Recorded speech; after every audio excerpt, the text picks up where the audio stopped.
संक्रांति टीका 40वें श्लोक का चल रहा था। यथा विधिना संकल्पपूर्वकम शालां प्रविश्य अग्निशोमयान्तं कृतस्य यज्ञकर्मणो दैवात् सति विघ्ने यजमानम् आस्थावन्तं श्रोत्रिया न निंदितुम् अर्हन्ति तद्वत्। इसी प्रयोग भ्रष्ट की निंदा शिष्ट लोग नहीं कर सकते। जिस प्रकार कोई व्यक्ति है, यजमान बना, विधिपूर्वक संकल्प किया और यज्ञशाला में प्रवेश किया, आरंभ कर दिया कर्मकांड, अग्निशोम याग पर्यंत याग कर दिया, उसे आगे सवनीय और अनुबंधी 2 याग बाकी थे। इसी दैवशात को ऐसा विघ्न आ गया, यजमान नहीं कर पाया। आस्थावंतम, ऐसे आस्था वाले से यजमान की क्या श्रोत्रिय ब्रह्मनिष्ठ लोग, वेद जो श्रोत्रिया वैसे ही छंदो अधीतेति घन प्रत्यय कर बनता है श्रोत्रिय, वेदों को पढ़ने वाले याज्ञिक लोग उस यजमान की निंदा नहीं करते। श्रोत्रिया न निंदितुम् अर्हन्ति तद्वत्, ठीक उसी प्रकार ये योग भ्रष्ट की निंदा शिष्ट लोगों के द्वारा करने योग्य नहीं है। अतो नैवस्यत्र प्रतिष्ठा भंग लक्षण नाश, इसलिए इस लोक में प्रतिष्ठा भंग रूपा जो नाश है वह भी इस व्यक्ति का नहीं हो सकता। यथा यहाँ तथैव अमुत्र परस्मन लोक विनाशो दुर्योनिर दुर्गति प्राप्ति लक्षणों नास्ति। अन्य लोकों में भी जाकर के इसका विनाश नहीं होगा, वहाँ भी खराब योनियों में पैदा नहीं होगा, दुर्गति की प्राप्ति नहीं होगी। कल्याण कृत्वात् अमुष्य यत है, क्योंकि वह यति का स्वरूप क्या है, वह कल्याण कृत है। नहीं कल्याण कृत कश्चित, है ना, उसी पर बोल रहे कल्याण कृत, कल्याणकारी कर्म, ज्ञान, उपासना, ब्रह्म विद्या आदि का अभ्यास कर रहा है, ऐसा कल्याण प्रदान करने वाले हैं। आजकल के कल्याण मंडप जैसा नहीं है। आजकल कल्याण मंडप लिख देता है, वहाँ जाके कल्याण नहीं होना है। तो ये तो कल्याण कृत है, इसलिए कल्याण कर्म ने मोक्ष देने वाले कर्म को कर रहा है, तदनुरूप चल रहा है, इसलिए इसका तो विनाश किसी प्रकार के नहीं हो सकता। नहीं कल्याणकृत शुभकृत कश्चित पुरुष दुर्गति गच्छति, कोई भी हो कल्याणकृत है अर्थात शुभ कर्मों को करने वाला है, वह पुरुष कभी भी दुर्गति को प्राप्त नहीं करेगा, किंतु सद्गतिमेव गच्छति, किंतु अवश्य वह सद्गति को ही प्राप्त करता है। तथा च श्रुति, इस विषय श्रुति स्पष्ट कहती है, बृहदारण्यक उपनिषद, तद यह रमणीय चरणा अभ्यासो यत्ते रमणीयाम योनिमापत्येरन् ब्राह्मण योनिम वा क्षत्रिय योनिम वा वैश्य योनिम वा इति। ये रमणीय चरणा अत्यंत सुंदर शोभनीय शुभ कर्मों को करने वाले जो लोग हैं, आदत वाले लोग हैं, वे लोग शीघ्र ही अभ्यास हो भाई, शीघ्र निश्चित रूपेण जो उनके अपने कर्मानुरूप रमणीयाम योनिम आपद्यरम, श्रेष्ठ कल्याणकारी उत्तम कोटि के योनियों को जन्म लेंगे, जैसे कि ब्राह्मण योनि को प्राप्त करेंगे, क्षत्रिय में जन्म लेंगे या वैश्य में जन्म लेंगे इति। यद्वा अति कल्याण रूपत्वात् नित्य कल्याण संश्रयात् समर्थीणां वरदत्वाच्च ब्रह्म तन्मंगलम विदुः। अति कल्याण रूपत्वात् और नित्य कल्याण संश्रयात्, स्वयं जो है ब्रह्म विद्या ऐसी है, कल्याण स्वरूप ही है वो, और कल्याण में ही संश्रित है, कि उससे भिन्न है नहीं। ब्रह्म विद्या ब्रह्म रूप ही है। स्मर्तॄणाम वरदत्वाच्च, उस स्मरण करने ते रहो, उतने से ही आपको वर प्रदान करने वाला है वो। ब्रह्म तन्मंगलम विदुः, क्या है वो? ब्रह्म, वही मंगल स्वरूप है, ऐसे जानो। इति मंगलानांच मंगलम, अन्यत्र का है सकल मंगलमय क्रियाकलापों में मंगल स्वरूप ही है ब्रह्म। पवित्रम मंगलम परम कह दिया। अरे ऐसा ब्रह्म तत्व पर तत्व है जिसको स्मरण मात्र से वह आपको मंगल कर देगा, आपको पवित्र कर देगा। परब्रह्मण मंगल स्वरूपत्व स्मरणात्, निश्चित रूपेण है ये परब्रह्म मंगल स्वरूप है, ऐसे स्मृतिकारों ने खूब कहा है। अतः कल्याणम मंगल स्वरूपम ब्रह्म करोति स्वात्मना साक्षात विजानाति इति कल्याणकृत, दूसरी अर्थ कर दिया कल्याणकृत का। पहले कल्याणकृत कर दिया शुभ कर्म करने वाला, अब कह रहे हैं कल्याण मने साक्षात ब्रह्म ही है, उसको करना। करने का मतलब क्या, ब्रह्म को किया जाएगा क्या? तब कहते हैं मंगल रूपत्वात् स्मरणात् कल्याणम मंगल स्वरूपम ब्रह्म करोति मने स्वात्मना साक्षात विजानाति, अपने अंतकरण से साक्षात उस ब्रह्म को अनुभव करना ही ब्रह्म को करना है। यहाँ पर अपने आप को अब्रह्म था, अब ब्रह्म कर गया, ब्रह्म हो गया, अनुभूति से होता है। इसको यह कल्याणकृत शब्द का अर्थ लेना चाहिए। अर्थात कल्याणकृत का दूसरा अर्थ क्या हो गया? ब्रह्मविद। सीधे सीधे कहो वो ब्रह्म ज्ञानी हो गया। ऐसा जो कोई भी है, ब्राह्मणो वा क्षत्रियो वा अन्यो वा योग भ्रंशम प्राप्य, चाहे ब्राह्मण हो चाहे क्षत्रिय चाहे कोई अन्य भी हो, तादृश योग सम्यक दर्शन के लिए प्रयास करता हुआ भ्रंशित हो गया, मृत्यु को प्राप्त कर गया। दुर्गतिम निरयम न गच्छति, वह व्यक्ति कभी दुर्गतिम निरय नरक आदि को प्राप्त नहीं कर सकता। जड़ भरत आदो तत्प्रसिद्धम इति प्रसिद्ध्योतनार्थ ही शब्द। जड़ भरत आदियों की कहानियां हैं, वही प्रसिद्धि को द्योतन करने के लिए ही शब्द यहाँ श्लोक में आया है, नहीं कल्याणकृत। ननु ध्यान योगादो प्रवृत्तो यो यति स ब्रह्मविद्देव न भवति तस्य ब्रह्मवित्वे ध्यानाभ्यास क्रिया अयोगात्। ध्यान योग आदि जो प्रवृत्त जो यति है वो तो ब्रह्मविद हो नहीं सकता। हमने कैसे यहाँ पर पूर्व में अवतरणे का तो ध्यान योग की प्रशंसा कर दिया आपने, और अब उसको श्लोक में घटाते हुए उसको ब्रह्मविद कह दिए। ये तो लगता है विरोधी बातें कर रहे हैं कि ब्रह्मविद हो और ध्यानाभ्यास करे, ये तो हो नहीं सकता। ये पूर्व पक्षी का कहना है। ध्यान योग प्रवृत्तो यो यति स ब्रह्मविदेव न भवति, क्यों? तस्य ब्रह्मविद में ध्यानाभ्यास क्रिया अयोगात्। ध्यान योग अभ्यासोपि स्वाध्याय अभ्यासवत क्रिया भवति, क्योंकि ध्यान योग अभ्यास में वास्तव में क्या है? स्वाध्याय रूपी अभ्यास के समान वह भी क्रिया ही है। लेकिन यहाँ ब्रह्मविद के लिए क्या कहा गया था पहले? तस्य कार्यम न विद्यते, उसको कोई कार्य नहीं, फिर वो क्यों करेगा ध्यान? स्वाध्याय भी क्यों करेगा? कुछ भी नहीं करेगा वो तो। नहीं वस्तु किंचित कर्तव्यम, उसके लिए कुछ भी कर्तव्य है ही नहीं। इति च, ये भी कहा गया। तो ब्रह्मविद कर्तव्य अभाव स्मरणात्, ब्रह्मविद्ता के लिए कर्तव्य कुछ भी नहीं है, ऐसे इसी स्मृति में भी, गीता स्मृति में भी कहा गया है। यदि चेत सत्यम, ठीक कहते हो। वो किसके लिए कहा गया समझा करो, लेकिन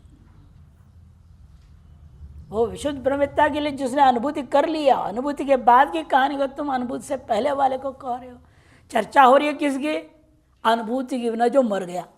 योग भ्रष्ट की चर्चा हो रही है ना। प्रश्न अनुभूति करने के बाद मरने वाला मरा ही नहीं, वो तो ब्रह्म था पहले ही, हो गया तो खत्म है, उसका जीना मरना है ही नहीं, षड विकार से रहित है वो। ये ब्रह्मवेत्ता उस यहाँ शब्द जो हो गया तो वह उस के लिए नहीं जो अनुभव कर लिया है।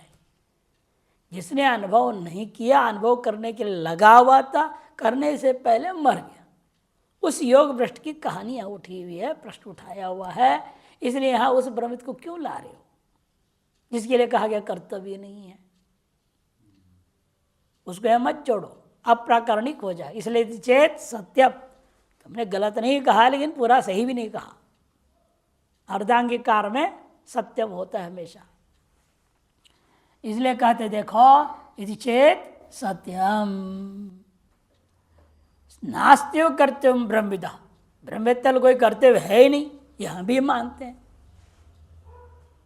कृतकृत्यस्य यस्य चक्षु रूपवद् बहिरंतर ब्रह्मोपलब्धि तथापि भवानत प्रष्टव्य आतर्दृष्टव्य श्रुति मंतव्य निध्यास मोक्ष कर्तव्य विध्यासा श्रूयते सा कृतश्रवणस्य किम अकृतश्रवणस्य वा।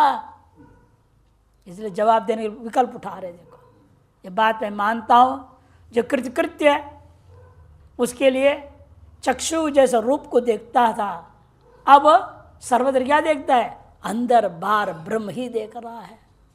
ब्रह्मोपलब्धि यद्यपि अध्याय कर लेंगे, तथापि बोल दिया ना, इसलिए तथापि आपसे मैं पूछना चाहेंगे ये जो विधि है आत्मावार द्रष्टव्य श्रुतव्य मंतव्य निध्यासितव्य किसके लिए है, ये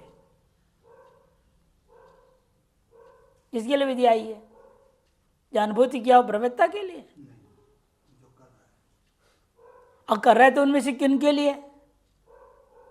जिसे श्रवण कर लिया, संन्यास श्रवणम कुर्यात, संन्यास करके श्रवण कर लिया, उसके लिए है, या अभी जो सुना नहीं है उसके लिए कह रहे हैं? किसके लिए करे?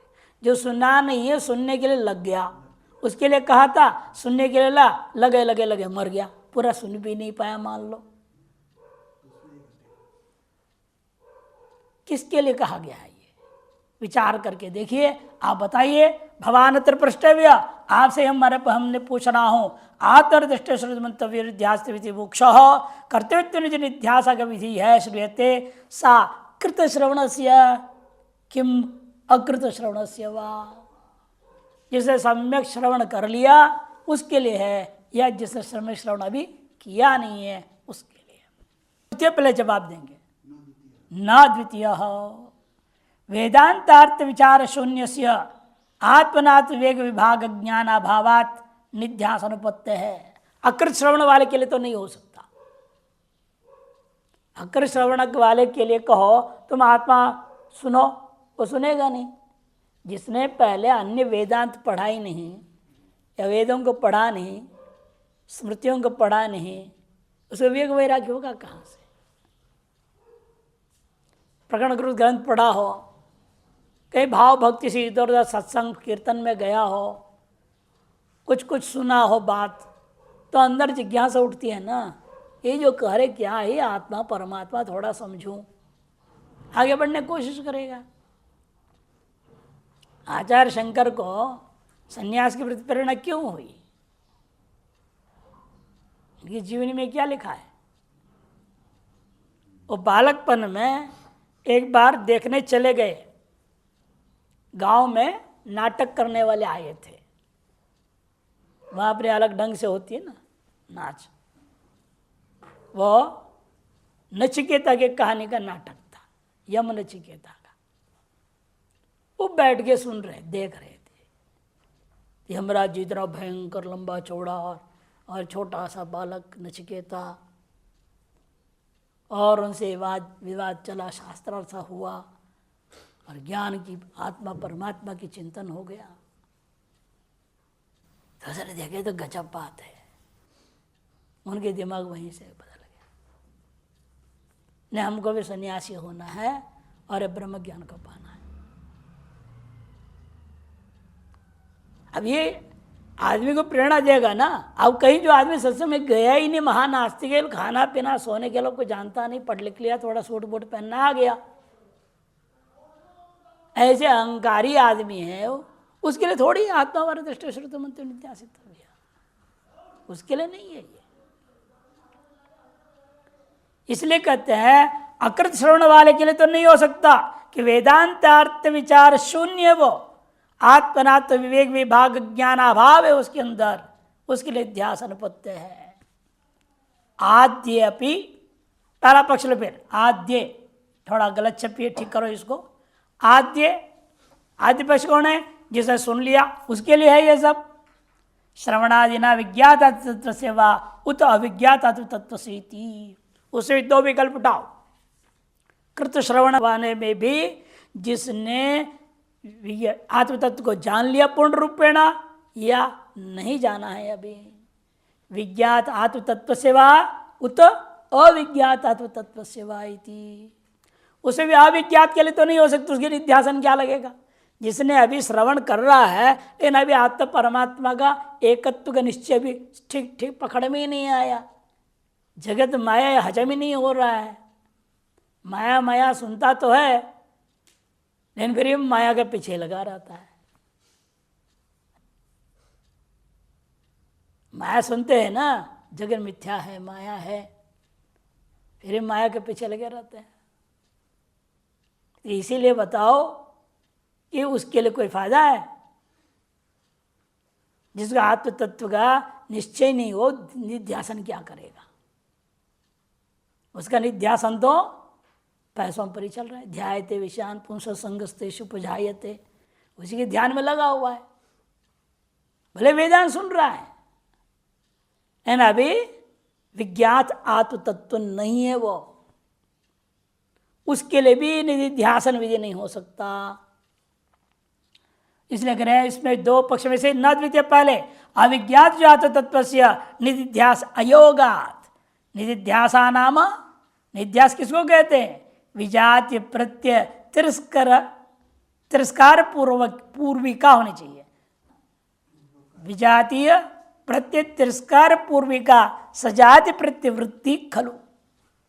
अरे निध्यासन उसे कहते हैं जो विजातीय प्रत्ययों को तिरस्कार करता हुआ सजाति एक अखंडाकार वृत्ति चलते रहे, उसका नाम अखंड ब्रह्माकार वृत्ति चलने का नाम निधिध्यासन है। सैषा सम्यक विदित आत्म तत्व से सिद्ध्यति न इतरस्य, और वह निध्यासा सम्यक प्रकार से विदित जो आत्म तत्व वाला है उसी में संभव है, दूसरे को नहीं हो सकता। यथा घट प्रत्यय विजातीय पट प्रत्यय यदि ज्ञानम घट प्रत्यय स्वरूप लक्षणम च विजानते एव सिद्ध्यति।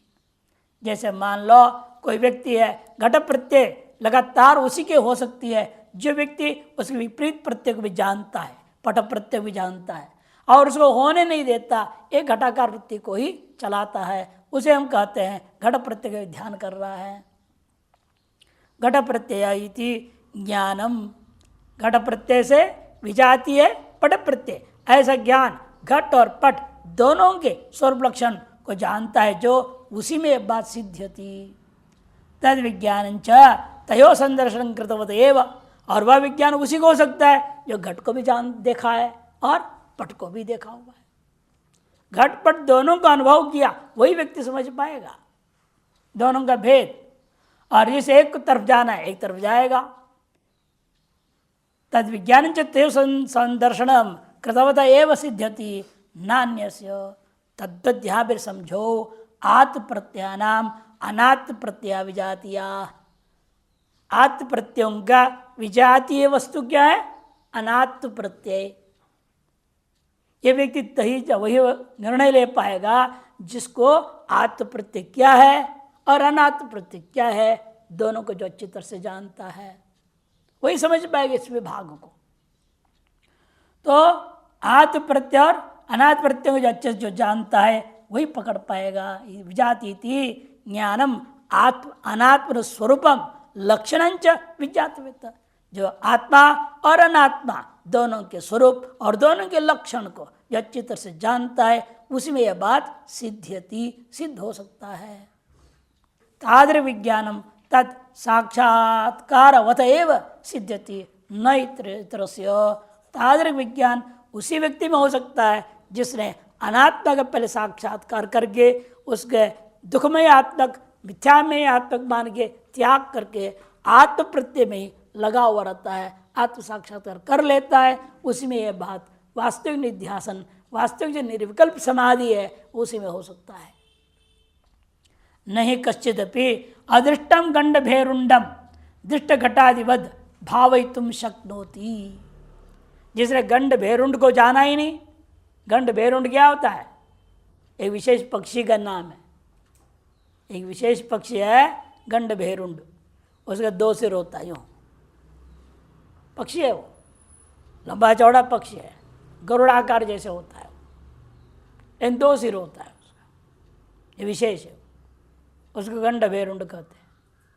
अब उसको जाना ही नहीं, देखा ही नहीं, अब उसको तुम गंडभेरुंड का ध्यान करो, तो कैसे करेगा?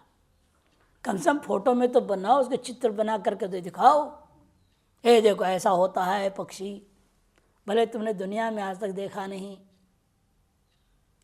उसका चित्र दिखाना पड़ेगा ना, शास्त्र के आधार पर ऐसा पक्षी का आकार है, उसे गुण व्याख्यान करने पड़ेंगे, क्या विशेषता है उसकी, क्यों गंडभेरुंड पक्षी की लोग पूजा किया करते हैं। कर्नाटक में बहुत होता है गंडभेरुंड पक्षी की पूजा।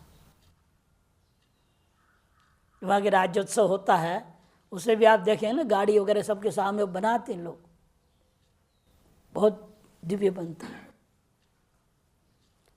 और उसको जिसने किसी प्रकार से देखा ही नहीं, जाना ही नहीं, उसके ध्यान क्या करेगा? ठीक उसी प्रकार से दृष्टांत दिया, यदि घट को देखने वाला देखा हुआ है वो घट का ध्यान कर सकता है, इन गंडभेरुंड जिसने देखा ही नहीं वो ध्यान भी नहीं कर सकता। ठीक उसी प्रकार से यथा पितरम तथा प्रपितामहम वा तद्वत्, जिस तरह पिता को देखा है, प्रपितामह को देखा है, पितामह को देखा है, मान लो वह व्यक्ति जिस प्रकार उसका ध्यान भजन कर सकता है, चिंतन कर सकता है, जिसने न पिता को देखा, न पितामह को देखा, न प्रपितामह को देखा, वो उसका क्या चिंतन करेगा? तद्वद विज्ञातातु तत्वस् तद अनुभव शून्य कश्चिदपि अनात्वद आत्मानं भावयितुं न शक्नोति। से ठीक उसी प्रकार से तद्वद अविज्ञात आत्म तत्व वाला व्यक्ति और आत्म तत्व का अनुभव से शून्य जो व्यक्ति है, ऐसा कोई भी व्यक्ति अनात्मा के समान आत्मा को भावयितुं न शक्नोति, वो ध्यान चिंतन मनन नहीं कर सकता। स्वानुभव अभावात्, स्वयं को उस वस्तु का अनुभव ही नहीं है। कम से कम परोक्ष ज्ञान तो हो, वो भी नहीं हो तो अपरोक्ष अनुभूति भले ना हो, परोक्ष ज्ञान भी रहेगा तो तदाकार वृत्ति बना सकता है। वो भी जिसके पास नहीं है, ऐसे जो अविज्ञात आत्म तत्व वाला है उसके लिए भी निध्यासन नहीं हो सकता। ततो अनात्मत तद विलक्षणत्वेन आत्मस्वरूपं सम्यक वितवत एव निवृत्त लक्षण विध्यासा समाधिश्च कर्तव्य भवति। इसे निष्कर्ष निकला, अनात्मत जो व्यक्ति ने तद विलक्षणत्वेन, उस विलक्षणत्वेन आत्मा के स्वरूप ज्ञान, आत्मा का लक्षण जो जानता है, सम्यक प्रकार से विदित है, वही व्यक्ति निरुक्त लक्षणाध्यासा, पूर्वोक्त प्रकार जो निध्यास के लक्षण जो बताया था उसको सजाति प्रत्यय को प्रभावित करता हुआ विजाति प्रत्यय का निवारण करते रहे, ऐसा करना, ऐसे समाधि का अभ्यास वही कर सकता है। इसलिए कहा है तमेव धीरो विज्ञाय प्रज्ञां कुर्वीत ब्राह्मण, तमेव आत्मानमेव धीर सन विज्ञाय, धैर्य युक्त होना पड़ता है। इसके लिए बहुत धैर्य चाहिए। अब 6 साल एक जगह पढ़ना है, कितना धैर्य चाहिए कि बुलाने वाले चारों तरफ से बुलाते रहते हैं, हमारे यहाँ आइए, हमारे यहाँ प्रवचन कीजिए, हमारे यहाँ कीर्तन कीजिए, हमारे योग सिखाइए, कुछ ना कुछ हम महंता है कभी मिल जाता है। अंग्रेजी में क्या बोलते, ऑफर आते रहते हैं। इन ऑफरों के पीछे आदमी बह जाता है। बहुत सावधानी की जरूरत है, बहुत धैर्य, इसलिए धैर्य रखना पड़ता है, सबको त्यागना पड़ेगा, तब सम्यक प्रकार से आत्मा का स्वरूप और लक्षण का ज्ञान होगा, परोक्ष ज्ञान होगा। फिर अपरोक्ष अनुभूति के सोच लो कितना आपको धैर्य रखना पड़ेगा। अनेक जन्म धैर्य रखना पड़ता है, अनेक जन्म संसिद्ध का है, इसलिए साधारण धैर्य से काम चलता नहीं। से परोक्ष ज्ञान के लिए भी कम से कम 6 साल का तो धैर्य रखना ही पड़ता है। तब सम्यक प्रकार से पूर्व पक्ष अनात्म चिंतन वाले लोग और आत्मचिंतन आपका वेदांत के सम्यक प्रकार से अवलोकन करके हाँ यही आत्मा है और ये अनात्मा है, पक्का निश्चय हो जाएगा। फिर अनात्माओं से आपके चित्त की वृत्तियों के व्यावृत करता हुआ वह विजातीय वृत्तियाँ समझते हुए उसे त्यागता हुआ आत्मा का सजाति प्रत्यय करना रूपी निध्यासन किया जा सकता है। इसलिए कहते हैं तम एव धीर विज्ञा प्रज्ञा कुर्वीत, प्रज्ञा तादृशी प्रज्ञा करनी चाहिए ये कहा गया है। तमेव एकम जानथ आत्मानम अन्या वाचो विमुंचथ, बस एक व द्वितीय आत्मा को सम्यक प्रकार से जानकर चिंतन मनन करना शुरू कर दो, अन्य सब कुछ को केवल वाणी का झूठा विलास मात्र समझ करके त्याग दो। अन्यावाचो विमुंचत इत्युक्त्वा निवृत्ति लक्षणम आत्मनम विज्ञातवताम एव, निवृत्ति लक्षण वाले आत्मा को जानने वाले लोगों के लिए ही कहा गया। ओम इत्येवं ध्यायत आत्मानम इति, उस आत्मा को कैसे ध्यान करें? ओम इस प्रकार से ही उसको ध्यान करना है। ओम करके ही ध्यान करो, ओम की मात्राओं को समझो। ये अब मांडुक्य उपनिषद जहाँ समाप्त हुआ ओम की मात्रा वर्णन किया, अमात्रा उमात्रा ममात्रा और तुरीय। आत्मा चतुष्पाद, या मात्रा सपाद यो पाद समात्रा अभेद करके वर्णन किया गया है। इसलिए ओम ऐसे ही इस प्रकार से ही आत्मा को ध्यान करेति च आत्मध्यानम विदधाति श्रुति ही, आत्मा का ध्यान करने के लिए श्रुति ने साफ साफ विधान किया हुआ है। ननु आत्मविद किमर्थम ध्यानम समाधिर्वा, यदि उसने आत्मा को जान ही लिया उसके लिए फिर समाधि या ध्यान की क्या जरूरत है? इति न मंतव्यम, जानने से काम चलता नहीं जब तक अनुभव नहीं करोगे। यदि आपको जानकारी दे दिया जाए, बहुत बढ़िया 56 प्रकार के भोग का वर्णन कर दिया जाए, आपका पेट भर जाएगा बिना खाए।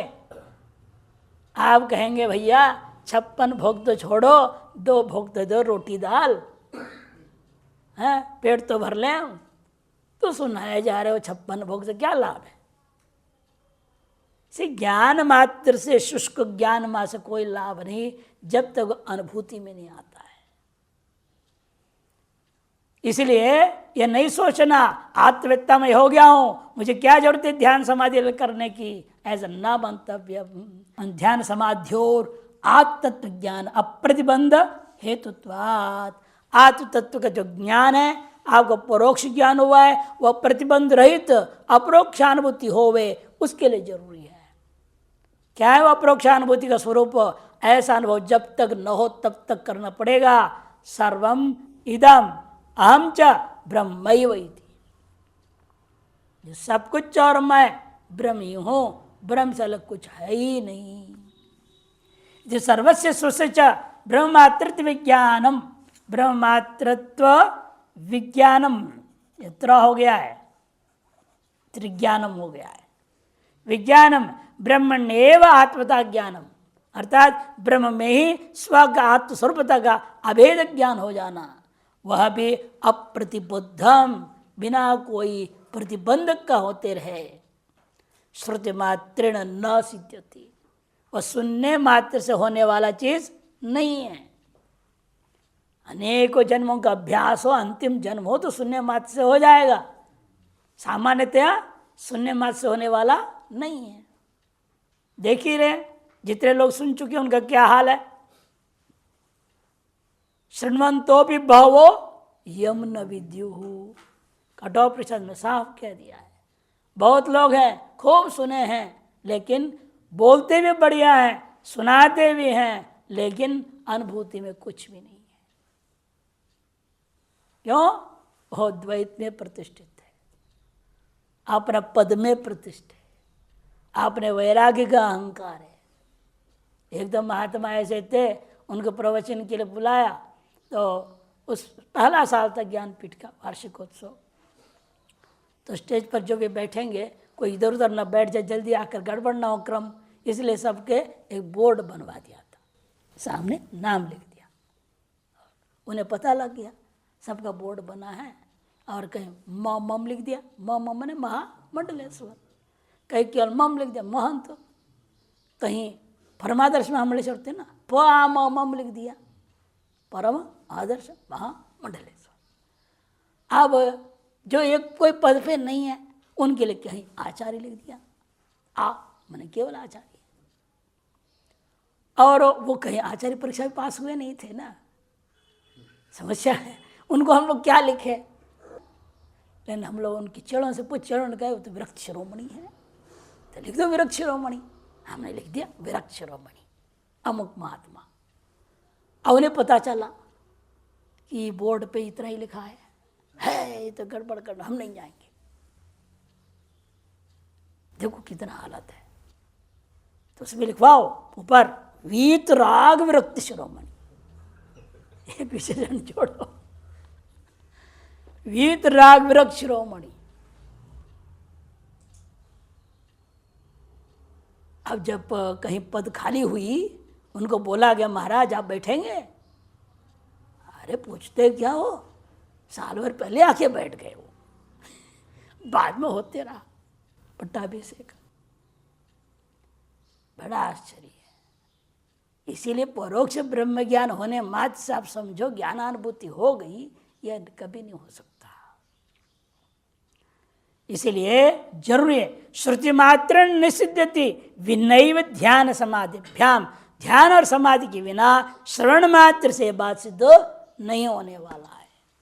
समाहितो भूत्वा आत्मन्यव आत्मानं पश्यति सर्वम् आत्मानं पश्यति, श्रुति स्पष्ट कह रही है।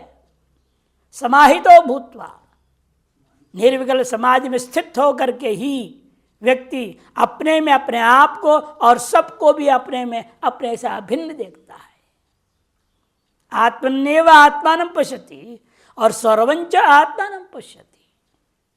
ब्रह्मविदो ब्रह्मण्येव आत्मत्व विज्ञान से अप्रतिबद्धत्व सिद्धये। इसी तरह से ब्रह्मवेत्ता के लिए ब्रह्म में ही आत्मत्व के विज्ञान का अप्रतिबद्धता पूर्वक सिद्ध होवे, इसके लिए सार्वात्मत्व सिद्धये च, और सर्वात्म भाव की सिद्धि के लिए समाधिम विदधाति श्रुति ही, ध्यान समाधि का विधान श्रुति स्मृतियों ने किया है। अतो ब्रह्मविदो अपि, देखो पढ़ लिख करके अच्छे ब्रह्म ज्ञान वाले होने पर भी अप्रतिबद्ध ज्ञान सिद्ध है, आपका अपना वह ज्ञान अप्रतिबद्ध हो। जन्म जन्मांतरी कोई खराब वासना आदि के कारण से, प्रारब्ध कर्म की वजह से, यही सब तो प्रतिबंधक है। वह प्रतिबद्ध न हो जावे, एतदर्थ निधिध्यास आदेर अवश्य कर्तव्य, निध्यासन आदि अवश्य करना चाहिए इति सिद्धांत। टिप्पण, यद्यपि नेहाविक्रमनाशोस्ति प्रत्यवायो न विद्यते स्वल्पम्यस्य धर्मस्य त्रायते महतो भयात। ये जो श्लोक के भाव है ये द्वितीय अध्याय में भी कह चुके हैं, लेकिन वो किसके प्रसंग में कहा गया था? कर्मयोग के प्रसंग में। और अब जो कह रहे हैं ध्यान योग के प्रसंग में, अलग अलग चीज के प्रशंसा के लिए कहा जा रहा है। इसलिए यद्यपि से शुरू किया, यद्यपि नहीं अभिक्रम नाशो, अभिक्रम ने संकल्प पूर्वक जो कर्मकांड करना उसका नाशो न अस्ति, प्रत्यवायो न विद्यते, और प्रत्यवाय भी लागू नहीं होता। यदि स्वल्पमपि अस्य धर्मस्य, थोड़ा सा भी आप निष्काम भाव से कर्मयोग कर लें तो किसका नाश कभी नहीं हो सकता। मान भय से भी वह आपको रक्षा करने वाला है। महतो भयात्रायते 2:40 में। एतस्य समानार्थको प्रकृत श्लोक, इस श्लोक के अर्थ के समानार्थक लगता है यह प्रकृत श्लोक इति प्रतीयते। तथापि तत्र कर्म प्रशंसा मुक्तो अत्र तो सम्यक दर्शन प्रसंगमिति विवक्तव्य। वहाँ तो कर्म के प्रशंसा में कहा गया था, और यहाँ आपके सम्यक दर्शन जो ब्रह्म विद्या ध्यान समाधि इसकी प्रशंसा के लिए कहा जा रहा है। पथभ्रष्टापेक्षया उभय विपृष्ट योगिनो को विशेष है। अब प्रश्न उठता है पथभ्रष्ट और योग भ्रष्ट। अब पथभ्रष्ट की अपेक्षा से योग भ्रष्ट के योगी जो है उसके लिए क्या विशेषता है? जो उभय भ्रष्ट, उभय विभ्रष्ट जो योगी। उभय विभ्रष्ट का मतलब क्या? कर्म तो त्याग दिया, कर्म फल तो मिल नहीं सकता। जिस सम्यक दर्शन मार्ग में लगा वो भी हाथ नहीं लगा, उसे पहले ही खत्म हो गया, कहानी मर गया। अतः ज्ञान का फल मोक्ष भी नहीं मिला और कर्म का फल कोई मिल ही नहीं सकता कि पहले से त्याग कर चुका। उसे क्या कहते हैं? वे भ्रष्ट, उसको योग भ्रष्ट कहा गया। इन दोनों में क्या अंतर है? पथ भ्रष्ट और योग भ्रष्ट। तब कहते देखो, पथ भ्रष्ट विषय श्रुत्युक्तम, पथ भ्रष्ट के विषय में श्रुति स्पष्ट कह रही है, अतएतयो पतोर न कतरे न चना ते कीटा पतंगा यदि वा दंदशूकम। श्रुति साहब कहती है जो लोग ये दोनों मार्ग में से किसी मार्ग के अधिकारी नहीं है, ये तयो पतो हो, ये दोनों मार्ग कौन है? उत्तरायण मार्ग, दक्षिणायन मार्ग। उत्तरायण मार्ग है जो कर्म उपासना करते हो, ज्ञान अभ्यास करते हुए ब्रह्मलोक जाकर के जीवन मुक्त और मोक्ष पाने वाला। और दक्षिणायन मार्ग है स्वर्ग आदि तक जाकर भोग करके लौटने वाला। जो दोनों ही मार्ग योग्य नहीं है उनका क्या होगा? श्रुति कहती है वे कीड़े मकोड़े बनेंगे, पतिंगे बन जाएंगे, खटमल मच्छर बन जाएंगे, अल्पायु वाले होंगे, बार बार मरेंगे जिएंगे, ऐसी दुर्गति उनकी हो जाएगी। मनुनाच, मनु महाराज भी कहते हैं पांता शुल्का मुख प्रेतो विप्रो धर्मा स्वकाच्युत। जो विप्र अपने धर्म से च्युत हो गया, पथभ्रष्ट हो गया, तो निश्चित रूपेण वह वांताशी बनेगा, कुत्ता बनेगा, स्मशान के कुत्ता बनेगा वो भी। ऐसा अन्यत्र वर्णन आया, स्मशान के पेड़ में गिद्ध बन के जन्म लेगा, बैठेगा वहां। जो आज ऊंची गद्दी में बैठना चाह रहा है वो स्मशान के ऊंचे पीपल का पेड़ पे गिद्ध बन के बैठेगा। ऐसे स्मृतिकारों ने वर्णन किया है। इसलिए पदों के चक्कर में मत पड़ा करो, स्वतः भी आ जाए तो भी त्याग देना चाहिए, ये खराब चीज है। इसलिए कहते देखो कि वो व्यक्ति क्या करेगा, कहते वो वांताशी बनेगा, उल्का मुख माने पतिंगा। उल्का मुख किसको कहते हैं? जब आप लाइट भी जलाते हैं ना, हेलीकॉप्टर जैसे होता है, चिड़िया उड़ के आता है और चिपक जाता है, मर जाता है, उसको उल्का मुख कहते हैं। अग्नि और मुख करके भागने वाला, प्रकाश कर मुख करके भागने वाला, उसको लोग हिंदी में आप पतिंगा बोलते हैं। वो बन जाएगा वो, और अपना समझेगा मैं हेलीकॉप्टर में जा रहा हूं। नहीं, उसके दो पंखे होते हैं हेलीकॉप्टर जैसे। प्रेतो मरने के बाद धर्म से जो स्वकाच्युत विप्र जो है, जो मरने के अनंतर ऐसी योनियों को प्राप्त करेगा इत्यादि दुर्गति का फलम उक्तम। दुर्गति फल कहा गया तन्ना योग भ्रष्ट विषय, लेकिन वह योग भ्रष्ट के विषय में ऐसा नहीं है। खत्म। क्यों? ये तो ही योग भ्रष्टोयम न धर्माच्युत किंतु लक्ष्याच्युत। अंतर बता दिया कि पथभ्रष्ट क्या है? स्वधर्म से च्युत हो गया, और योग भ्रष्ट स्वधर्म से च्युत नहीं है, स्वर में लगा हुआ है, लेकिन लक्ष्य से च्युत हुआ है। अतः इसका कभी हानि नुकसान कभी नहीं हो सकता। जो धर्म से च्युत हो जाए वो पथभ्रष्ट है, जो धर्म में लगा हुआ है और लक्ष्य से च्युत हो गया उसका नाम योग भ्रष्ट है। वे समझा रहे हैं यदि योग भ्रष्ट न धर्माच्युत किंतु लक्ष्याच्युत। लक्ष्य प्राप्त पूर्वमेव मृतत्वात्, लक्ष्य प्राप्त से पहले ही बेचारा मर गया। लगा हुआ तो दिन रात जो स्वाध्याय में, चिंतन में, मनन में, पढ़ने पढ़ाने में, ध्यान में लगा। जब मौका मिला, जहाँ मिला वहीं ध्यानस्थ हो जाता है, आत्मचिंतन में लग जाता है बैठे बैठे। लेकिन फिर भी मौत से पहले अनुभूति नहीं हुई। अद्वैतानुभूति के बिना मर गया, लक्ष्य में लगा हुआ था, लक्ष्य को प्राप्त किए बिना मर गया, उसे योग भ्रष्ट कहते हैं। अतएव तस्य नाशो न विद्यते। इसलिए भगवान ने यहाँ पर कहा ऐसे योग भ्रष्ट का कदाचित अपि नाश नहीं हो सकता। इत्युक्तम भगवता। तात शब्दस्तो पितरी पुत्रे शिष्य च प्रयुज्यन्ते। तीन के लिए प्रयोग होता है तात शब्द, पिता, पुत्र और शिष्य। कथम तनोति आत्मान पुत्र रूपेण इति पिता तात उच्यते। पहला व्युत्पत्ति तनोति आत्मान, अपने शरीर को और फैला दिया, पुत्र रूपेण जन्म दे दिया। पितैव पुत्र रूपेण उत्पत्ति, पुत्रो पिता, पिता ही पुत्र रूपेण उत्पन्न हुआ। इसे पिता के लिए जो बोला जाता शब्द वही पुत्र के लिए बोल करके पुत्र को भी तात कह दिया। तात उच्यते।